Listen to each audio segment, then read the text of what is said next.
नमस्कार साथियों, स्वागत है आप सभी का आविष्कार आईएएस एकेडमी पर। मैं इंजीनियर लोकेन चौधरी आप सभी का हार्दिक अभिनंदन, हार्दिक स्वागत करता हूं। दोस्तों, आज हम बात करने जा रहे हैं भू राजनीतिक क्षेत्र में एक नए भूचाल के बारे में। रूस के द्वारा एक ऐसी मिसाइल का परीक्षण किया गया है जिसकी गूंज अमेरिका, भारत, चीन, पूरी दुनिया में है। और ये परीक्षण जो है ऐसे दौर पर आया है, ऐसे समय पर आया है जब अमेरिका के द्वारा रूस की जो क्रूड ऑयल कंपनीज हैं उन पर सैंक्शंस लगाए गए थे ताकि भारत और चीन को दबाया जा सके, भारत और चीन पर दबाव बनाया जा सके, रूस के ऑयल जो इंपोर्ट की कंडीशंस हैं उनको कहीं ना कहीं क्राइसिस में लाया जा सके। इसका जवाब रूस ने यानी व्लादिमीर पुतिन ने इस तरीके से दिया है कि अमेरिका में एक हलचल दिखाई दे रही है और अमेरिका के जो राष्ट्रपति हैं डोनाल्ड ट्रंप, उनके जो कमेंट्स इस पर आ रहे हैं, प्रतिक्रियाएं जो आ रही हैं, वो इस तरीके से हैं कि साफ ये झलक रहा है कि कहीं ना कहीं वो चिंतित हैं। और इस अमेरिका ही नहीं, पूरा यूरोप या फिर यूरोपियन यूनियन इससे चिंता के उसमें आ गया है, सबब में आ गया है। तो आज हम जो बात करने जा रहे हैं इस मिसाइल की पूरी जानकारी लेंगे। इसके अलावा अमेरिका और रूस के बीच में जो चल रहा है उसका प्रभाव भारत और चीन पर किस तरीके से पड़ रहा है। चीन ने तो कहीं ना कहीं स्टेप इसमें उठा भी लिया है, भारत अभी तक अडिग है अपनी जगह पर। और भारत ने अभी जो जिस तरीके से प्रतिक्रियाएं दी हैं कि हम किसी भी बंदूक की नोक पर किसी के सामने झुकेंगे नहीं या अपने डिसीजन बदलेंगे नहीं, तो इन सभी पॉइंट्स पर आज हम बात करने वाले हैं। तो देखिए यहां पर खबर क्या है समझना। अजय मिसाइल दागकर पुतिन ने ट्रंप को दिखाया अपना दम, क्या है इसकी खासियत। दोस्तों, लास्ट तक बने रहना सेशन में। इस मिसाइल के बारे में आज हम जो बात करने जा रहे हैं, ये रूस के द्वारा विकसित एक ऐसी मिसाइल है जो दुनिया में किसी भी देश के पास नहीं है। और इसकी जो खास बातें हैं, इसकी जो विशेषताएं हैं, उनको आप सुनकर दंग रह जाएंगे कि क्या ऐसा भी हो सकता है। कहा जाता है कि ये मिसाइल जिस दिन उपयोग में ली जाएगी उस दिन पूरी दुनिया पाषाण युग में बदल जाएगी। पाषाण युग यानी चारों ओर पत्थर ही पत्थर दिखाई देंगे, जीवन समाप्त हो जाएगा जहां भी इसका उपयोग किया जाएगा। तो कैसे समझना इसको। किसी भी डिफेंस सिस्टम को दे सकती है चकमा, न्यूक्लियर एनर्जी से ऑपरेट। यहां पर पुतिन ने यह दावा किया है बाकायदा प्रेस कॉन्फ्रेंस में कि हमने जो ये मिसाइल टेस्ट किया है और जो ये न्यूक्लियर पावर्ड मिसाइल है, इसको किसी भी डिफेंस सिस्टम के द्वारा पकड़ा जाना संभव नहीं है। और Trump describe Russia's new cruise missile test as not appropriate, यानी ट्रंप ने यहां पर इस पर रिएक्शन दिया है कि भाई ये एप्रोप्रिएट नहीं है। और इन्होंने साथ में ये भी कहा है कि इनको न्यूक्लियर मिसाइल के टेस्ट की बजाय रूस और यूक्रेन के बीच में जो युद्ध हो रहा है उसको रोकने पर फोकस करना चाहिए कि वो रूस युद्ध कैसे रुकेगा। लेकिन पुतिन के यहां पर तेवर कुछ और ही है भाई। अभी जो चीजें आ रही है सामने उस तरीके से ये युद्ध रुकते हुए दिखाई नहीं दे रहा है। Trump says Russia should end Ukraine war rather than testing missiles.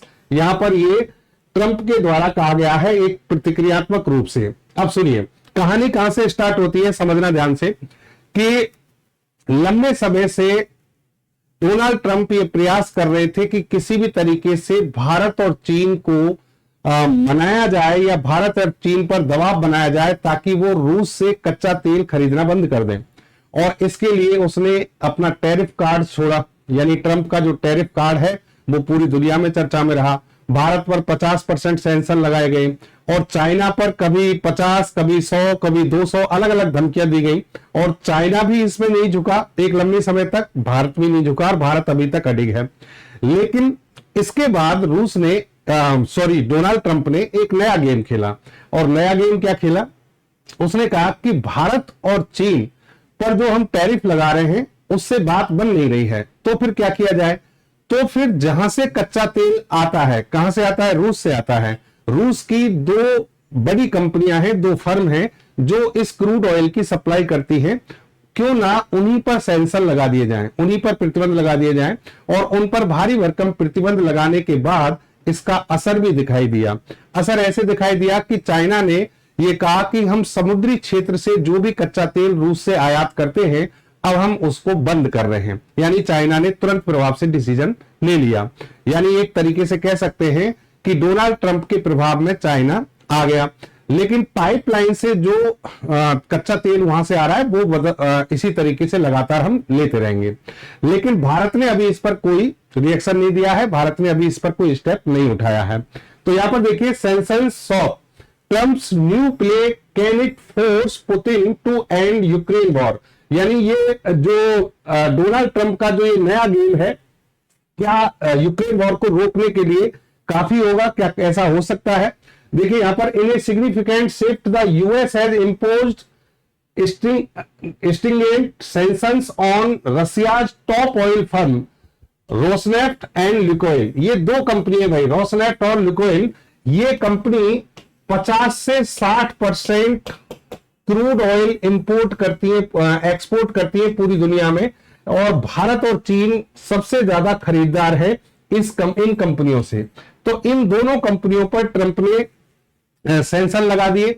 एक तरीके से कह सकते हैं उस नब्ज को पकड़ने की कोशिश की ट्रंप ने, जहां से सप्लाई हो रही है उसको रोकने की कोशिश की, और उसमें कहीं ना कहीं ये सफल भी होते रहे।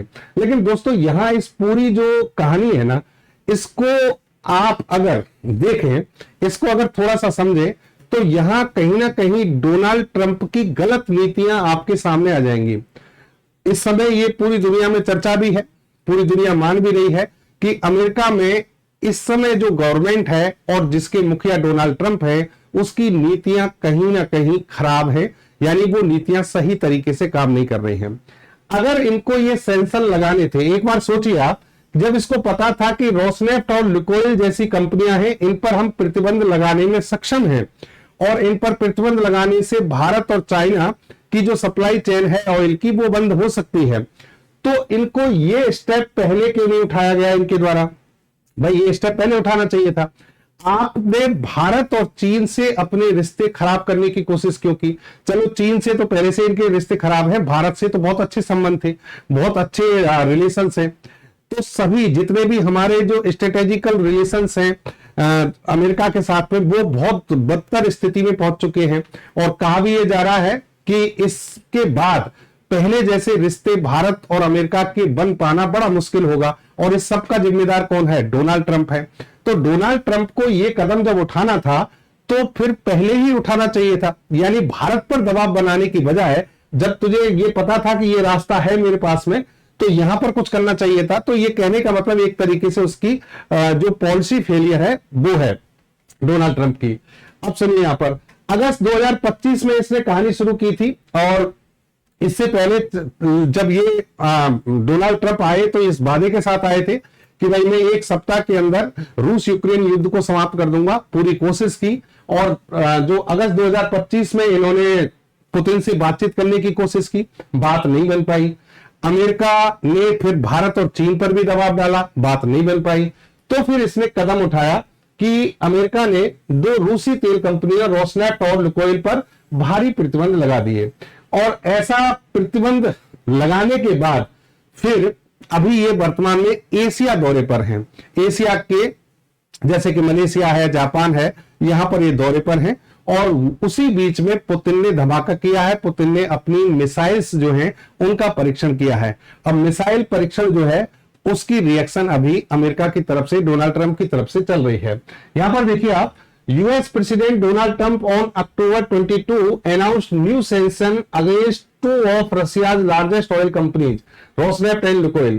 ये 22 अक्टूबर को ऐसा किया गया था, ठीक है। और इसका जवाब जो है अब रूस के द्वारा दिया गया है। यहां पर आप देखिए, भारत की हम बात करें, भारत की, तो ये जो कंपनियां हैं, ये कंपनियां, इनसे हम भारी भरकम मात्रा में ऑयल परचेज करते हैं। भारत की रिलायंस इंडस्ट्री जो है वो लगभग 5 lakh barrel per day Rosneft जो कंपनी है उससे ऑयल इंपोर्ट करती है, यानी इससे आयात करती है। तो उस पर जब प्रतिबंध लग गए तो इसका मतलब ये सप्लाई चेन कहीं ना कहीं क्या होगी? बंद होगी। दूसरी तरफ यहां देखिए, will India and China be able to resist US sanction on Russian oil. यहां पर ये प्रतिक्रिया आ रही है कि क्या वास्तव में इसका प्रेशर जो है वो पड़ेगा भारत पर और चीन पर? तो चीन पर तो दिख भी गया है, चीन ने मना कर दिया है। अब देखो, Trump hits bulls I with US sanction why India China में स्टॉप बाइंग रशियन ऑयल। यहां यानी भारत और चाइना को क्यों बंद करना पड़ेगा, ये चीज यहां पर समझाई जा रही है, ये चीज बताई जा रही है। सीएनबीसी के हवाले से ये चीज लिखी गई है और इसका सीधा सा मतलब है, क्योंकि ये दोनों ही जो है सबसे बड़े आयातक देश है जो रूस का तेल खरीद रहे थे और यही डोनाल्ड ट्रंप चाहते थे कि भाई हम इसको कैसे भी करके स्टॉप करें और इसमें ये सफल होते हुए दिख रहे हैं। Order India tariff hike to 50% for why, जब इन्होंने 50% टैरिफ हमारे ऊपर लगाया तो इसका हमने पूरी तरह से सामना किया, भारत ने इसका सामना किया, भारत ने इसके विकल्प ढूंढे। लेकिन अब जो चीजें हैं इसको भी भारत भी ज्यादा दिन नेग्लेक्ट नहीं कर पाएगा, ऐसा विशेषज्ञों का अनुमान है। क्योंकि देखिए हमारे पास में अभी जो रिपोर्ट आई है कि भारत लगभग 86%, भारत का जो क्रूड ऑयल की खपत होती है, भारत में जो तेल की खपत होती है उसका 86% लगभग भारत आयात करता है। अगर हम 86% आयात करते हैं और उसमें से कम 40% अकेले रसिया से करते हैं तो हमारे लिए इसके विकल्प मिलना बड़ा मुश्किल हो जाएगा, क्योंकि वहां जब सैंक्शन लग गए तो वहां से सप्लाई होगी नहीं, सप्लाई नहीं होगी तो हम इतनी जल्दी विकल्प ढूंढ नहीं पाएंगे। तो कहीं ना कहीं भारत अभी एक वो कहते हैं ना कि वेट एंड वॉच की कंडीशन में है, वेट कर रहे हैं हम कि भाई मामला आपस में क्या हो, पहले सुलझ जाए तो हम अपना कोई स्टेप दिखाएं। हालांकि इसमें बहुत सारी चीजें ऐसी भी आती है कि भाई डोनाल्ड ट्रंप से मोदी जी मिलने क्यों नहीं जा रहे हैं, क्या मोदी जी डर गए हैं? डर नहीं गए हैं, अपनी पॉलिसी जो है, पॉलिसी मेकिंग जो प्रोसेस है पूरा, उस पर काम भारत सरकार कर रही है और पूरी तरीके से ये पक्की बात है कि कुछ ना कुछ ठोस निर्णय यहां पर लिया जाएगा। लेकिन मुझे लग रहा है उससे पहले चीन, अमेरिका, चीन, रूस और अमेरिका आपस में ही क्या होंगे, निपट लेंगे। ठीक है, भारत की बारी काफी देर में आएगी। तो यहां पर चीन और इंडिया, जैसा कि हमने कहा, रसिया के ऑयल को सबसे ज्यादा खरीदार यही है। इसके अलावा एलएनजी पाइपलाइन, गैस वगैरह ये सब भी ये देश, जिसमें चाइना है, इंडिया तो इसमें नहीं है, यूरोपियन यूनियन इसमें आता है, टर्की आता है, तो ये सारे देश जो है इस पर परचेजिंग करते हैं। अब देखिए, लेकिन जो सबसे बड़ा इंपैक्ट जो दिखा है वो दिखा है भारत और चीन पर। चीन पर बाद में दिखा है, पहले भारत पर। यानी डोनाल्ड ट्रंप ने डायरेक्ट टारगेट किया है, बार बार टारगेट किया है भारत को, भारत की इकोनॉमी के बारे में गलत शब्द बोले हैं, भारत के प्रधानमंत्री के बारे में वो बार बार कहते हैं मेरे दोस्त हैं, लेकिन अगेंस्ट में बहुत सारी बातें बोली हैं। भारत पाकिस्तान के युद्ध को लेकर, सीज फायर को लेकर वो बार बार झूठ बोलते रहे हैं। कहीं ना कहीं कहने का मतलब ये है कि डोनाल्ड ट्रंप की एक ऐसी छवि तो बन चुकी है कि इस आदमी पर विश्वास नहीं किया जा सकता। इस आदमी की जो बातें होता, जो इसके जो स्टेटमेंट होते हैं उनमें वजन नहीं होता है, कल को कुछ भी ये बदल सकता है। और यही कारण एक हो सकता है कि इस समय भारत के प्रधानमंत्री इससे डायरेक्ट मुलाकात से बच रहे हैं, क्योंकि इसका भरोसा नहीं है बात कुछ हुई हो और बाहर आके कुछ बोल दे कि मेरे बीच में अलग ही बात हुई है। तो अभी जैसे कि इन्होंने कहा कि भारत के मोदी जी ने ये कहा है कि हम रूस से ऑयल खरीदना बंद कर देंगे, जबकि ऐसा कोई स्टेटमेंट मोदी जी की तरफ से, भारत सरकार की तरफ से कभी आया ही नहीं। तो कहने का मतलब ये इस तरीके से काम कर सकता है। Trump says Russia should end Ukraine war rather than testing missile. अब मिसाइल पर आ जाते हैं दोस्तों। जिस मिसाइल का परीक्षण किया है उस मिसाइल के परीक्षण से डोनाल्ड ट्रंप हिल चुका है। डोनाल्ड ट्रंप कहीं ना कहीं इस पर जो रिएक्शन दे रहे हैं वो मजबूती के साथ दिखाने की कोशिश कर रहे हैं कि भाई यूक्रेन युद्ध को रोकने की कोशिश करो, इस पर ध्यान मत दो, इस मिसाइल टेस्ट से कुछ नहीं होगा, हमारे पास में न्यूक्लियर सबमरीन्स हैं, हमारे पास में सारी व्यवस्थाएं हैं। लेकिन जिस मिसाइल की बात हो रही है, अमेरिका के पास एक भी ऐसी मिसाइल नहीं है। क्या है इस मिसाइल की खासियत, मैं आपको यहां पर समझाता हूं। देखिए, ये मिसाइल लंबे समय से रूस इस पर काम कर रहा था और ये जो मिसाइल है इसके बारे में बहुत कुछ बातें इंटरनेशनल लेवल पर पहले भी हो चुकी हैं। क्या है समझना, ये मिसाइल जिसका नाम है बुरेवेस्त्निक, इसको रशियन भाषा में कहते हैं। नाटो कंट्री जो है इसको स्काई फॉल कहते हैं। और नाटो कंट्री क्यों कहती है, क्योंकि इस मिसाइल की चर्चा पहले से है और इसका खौफ भी पहले से है कि रूस कहीं इस मिसाइल को बना ले ना ले, इसकी टेस्टिंग ना कर ले। रूस प्रयास काफी कर चुका है, लगभग इसके 13 परीक्षण हुए हैं, 2 ही परीक्षण अभी तक इसमें सफल रहे हैं। लेकिन अच्छी बात यह है कि सही समय पर सही परीक्षण अब हुआ है इस मिसाइल का। अब इसकी रिक्वायरमेंट सबसे ज्यादा थी रूस को और इस मिसाइल का परीक्षण भी क्या रहा है, सफल रहा है। यह परमाणु ऊर्जा से चलने वाली क्रूज मिसाइल है। ध्यान रखना दोस्तों, यहां ये बड़ी इंपॉर्टेंट बात है।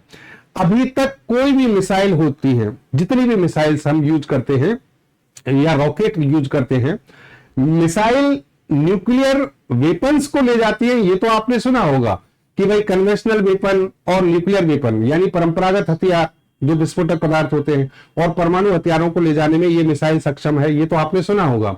लेकिन मिसाइल जब चलती है तो वो किसी ना किसी ईंधन से चलती है। कौन से ईंधन से चलती है? सॉलिड बूस्टर होते हैं, रामजेट इंजन लगा दिया जाता है बहुत ज्यादा, जैसे हमारी ब्रह्मोस मिसाइल है उसमें रामजेट इंजन लगा है, सॉलिड बूस्टर भी लगा है, ठीक है। रामजेट इंजन में फ्यूल जो भरे जाते हैं, ऑक्सीडाइजर और फ्यूल, वो सामान्य तौर पर जो फ्यूल होते हैं उन्हीं का उपयोग होता है। लेकिन आपने कभी ऐसा सुना है कि एक मिसाइल न्यूक्लियर एनर्जी से चल रही है? अब मिसाइल जब इतनी तीव्र गति से चल रही है तो न्यूक्लियर एनर्जी उससे कहां से मिल रही होगी? इसका मतलब मिसाइल के अंदर न्यूक्लियर रिएक्टर बनाया गया होगा। मिसाइल के अंदर ही आपने एक छोटा सा न्यूक्लियर रिएक्टर बना दिया। अगर आपने न्यूक्लियर रिएक्टर बना दिया तो इसका मतलब मिसाइल को लगातार क्या मिलती रहेगी? ऊर्जा मिलती रहेगी। भाई अभी तक बैलिस्टिक मिसाइल, क्रूज मिसाइल जो ईंधन से चलती है, ईंधन खत्म होने पर मिसाइल रुक जाएगी। ईंधन की एक निश्चित मात्रा है, वहां पर वो मिसाइल रुक जाएगी। लेकिन आप न्यूक्लियर पावर्ड मिसाइल कह रहे हैं, न्यूक्लियर एनर्जी से चलने वाली, इसका मतलब उसके अंदर रिएक्टर है, और रिएक्टर है तो वो लगातार उसको न्यूक्लियर एनर्जी देता रहेगा। और न्यूक्लियर एनर्जी यानी न्यूक्लियर जो मटेरियल्स होते हैं वो बहुत कम मात्रा में भी बहुत ज्यादा एनर्जी देते हैं। इसका मतलब ये मिसाइल की जो मारक क्षमता है वो बहुत ज्यादा हो सकती है। और यही बात मैं आपको बताने की कोशिश कर रहा हूं कि इस मिसाइल की जो रेंज है वो 14,000 किलोमीटर बताई है। 14,000 किलोमीटर, आवश्यकता पड़ने पर 20,000 किलोमीटर हो सकती है। लेकिन यहां पर जो स्पेशलिस्ट हैं, विशेषज्ञ हैं, वो ये कहते हैं कि न्यूक्लियर एनर्जी से संचालित इस मिसाइल में आप अगर लगातार न्यूक्लियर एनर्जी दे रहे हैं तो इस मिसाइल की कोई रेंज नहीं है, यानी इसको कितनी भी दूरी तक भेजा जा सकता है। अब व्लादिमीर पुतिन किसको मारना चाहते हैं ये तो उन्हीं को पता होगा, लेकिन 20,000 किलोमीटर या उससे भी ज्यादा रेंज की कोई मिसाइल अगर आ जाए तो समझिए अमेरिका के भी कई चक्कर लगाए जा सकते हैं और फिर उस पर अटैक किया जा सकता है। इतनी क्षमता रूस ने प्राप्त कर ली है। देखिए ये जो मिसाइल है, इस मिसाइल की बात करें हम, वो वैश्विक क्रूज मिसाइल है। ये भी बड़ी इंपॉर्टेंट बात है कि ये एक प्रकार की क्रूज मिसाइल है। ध्यान रखना दोस्तों, मैंने कई सारे सेशंस में आपको बताया है क्रूज मिसाइल होती है और बैलिस्टिक मिसाइल होती है। बैलिस्टिक मिसाइल में ICBM, inter continental ballistic missile, जैसे कि भारत की अग्नि 5 है, 6200 किलोमीटर रेंज है। बैलिस्टिक मिसाइलों की रेंज बहुत ज्यादा होती है। क्रूज मिसाइलों की रेंज 400, 500, मैक्सिमम 1000, 1200 किलोमीटर होती है। क्रूज मिसाइल जो होती है उनकी रेंज बहुत ज्यादा नहीं होती, बहुत ज्यादा रेंज के लिए बनाई नहीं जाती। लेकिन ये मिसाइल ध्यान रखना न्यूक्लियर एनर्जी से चलती है, इसके लिए इसकी रेंज बहुत ज्यादा है। और ये क्रूज मिसाइल होते हुए भी इसकी रेंज बहुत ज्यादा है। ये अपने आप में बहुत इंपॉर्टेंट है। इस मिसाइल का आप स्ट्रक्चर इस तरीके से देख सकते हैं। ये मिसाइल एक चलता फिरता विमान है, मिसाइल नहीं है, विमान की तरह है पूरी तरीके से। यहां पर देखिए न्यूक्लियर रिएक्टर बना हुआ है जो इसको न्यूक्लियर एनर्जी देगा। Vertical control surface below fuselage, यानी फ्यूजलाज इसका इस तरीके से बना गया है कि रडार या कोई भी डिफेंस सिस्टम इसको पकड़ नहीं पाएगा। एक इसकी स्पीड बहुत ज्यादा है, इसलिए ये मिसाइल बहुत ज्यादा खतरनाक है। इस वक्त दुनिया में मौजूद है पारंपरिक मिसाइल, उनकी रेंज, क्रूज मिसाइल की बात हो रही है, उनकी रेंज 400, 500 या 5000 किलोमीटर तो क्रूज में नहीं होता, बैलिस्टिक में होता है। इससे ज्यादा रेंज वाली जो मिसाइल है वो बना पाना बड़ा मुश्किल काम है। लेकिन यह 14,000 से 20,000 किलोमीटर के आसपास रेंज, वो भी क्रूज मिसाइल के तौर पर। हालांकि देखिए डोंगफेंग जो मिसाइल है DF-41 और ये जो चाइना के पास में, उनकी रेंज भी काफी ज्यादा है। अमेरिका के पास में मिनटमैन मिसाइल है, उनकी रेंज भी काफी ज्यादा है। लेकिन वो सब बैलिस्टिक मिसाइल है और वो परंपरागत ईंधनों से चलती है। रामजेट इंजन, स्क्रैमजेट इंजन, इनका उपयोग कर सकती हैं। लेकिन यहां पर न्यूक्लियर एनर्जी से चलने वाली मिसाइल अपने आप में बेहतरीन है। ये मिसाइल मात्र 50 से 100 मीटर की ऊंचाई पर उड़ान भर सकती है पृथ्वी की सतह से, तो इसलिए इसको पकड़ पाना बड़ा मुश्किल है। मिसाइल का इंजन ठोस ईंधन बूस्टर से उड़ान भरता है, फिर परमाणु रिएक्टर हवा को गर्म कर थ्रस्ट पैदा करता है, जिससे मिसाइल लगातार उड़ान भर सकती है। लगातार कितने दिन तक उड़ान भर सकती है? कई दिनों तक, महीनों तक चल सकती है ये मिसाइल। आप देखिए कि कई लंबे समय तक उड़ान भरने में सक्षम है। 2018 से रूस इस पर काम किया था, 2018 में, हालांकि 16 में इसका टेस्टिंग की परीक्षण करने की कोशिश की गई थी। 2018 में इसको रिवील किया गया था, बताया गया था कि हम ऐसी मिसाइल बना रहे हैं। इसके कई परीक्षण करने की कोशिश की गई, पहले सफल नहीं हुए, लेकिन बाद में धीरे धीरे इस मिसाइल पर कंट्रोल किया गया, यानी इसको डेवलप किया गया, और अभी तक इसके लगभग 13 में से 2 परीक्षण सफल हो चुके हैं। ये इसकी टेस्ट जो साइट है, टेस्टिंग साइट्स जहां पर इन मिसाइल के परीक्षण किए गए वो हैं। और ये मिसाइल देखिए आप यहां पर कि this article identify the principal drivers of the Russian military innovation involving 5 novel nuclear conventional और ड्वेल कैपेबल डिलीवरी सिस्टम।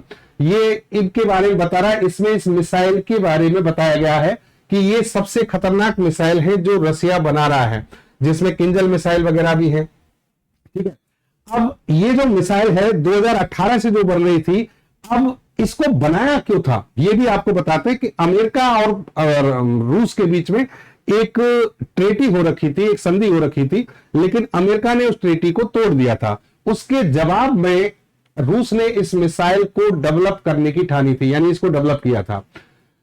बुरे वैश्विक मिसाइल का क्या इस्तेमाल कर सकता है रूस? साल 2019 में रूस के मशहूर डिफेंस एनालिस्ट एलेस्की लियोनकोव ने लिखा था कि इस मिसाइल का इस्तेमाल अंतर महाद्वीपीय बैलिस्टिक मिसाइल हमलों की शुरुआती हमलों के बाद दुश्मन के बचे कुचे बुनियादी ढांचे को नष्ट करने में किया जाएगा। समझ रहे हैं आप? यानी इंटरकॉन्टिनेंटल बैलिस्टिक मिसाइल जब यूज की जाएंगी, जब दुनिया में बहुत ज्यादा तबाही कर दी जाएगी, तो जो कुछ भी बचेगा उस सबको नष्ट करने के लिए इस मिसाइल का परीक्षण किया जा सकता है, इस मिसाइल को यूज किया जा सकता है। इस मिसाइल का इस्तेमाल बचे हुए कमांड पोस्ट, सैन्य ठिकानों, कारखानों, बिजली संयंत्रों को नष्ट करने के लिए किया जा सकता है। यह मिसाइल आक्रामक देशों को पाषाण युग में धकेल देगी, यानी जो देश आक्रमण कर रहे हैं, जिनसे युद्ध हो रहा है, उसको ये पाषाण युग में पहुंचा देगी, मतलब सब कुछ क्या कर देगी, नष्ट कर देगी। तो ये इस मिसाइल का खौफ है। चलिए, अब यहां exclusive US researchers find probable launch site of Russia's new nuclear powered missile. इस मिसाइल के बारे में अमेरिकी जो एनालिस्ट वो है, रिसर्चर्स हैं, वो सभी भी अच्छे तरीके से इस पर रिसर्च कर चुके हैं, और उनको पता है कि ये मिसाइल इतनी खतरनाक है कि अमेरिका के पास में कोई ऐसी मिसाइल मौजूद नहीं है। तो ये था दोस्तों आज का हमारा सेशन।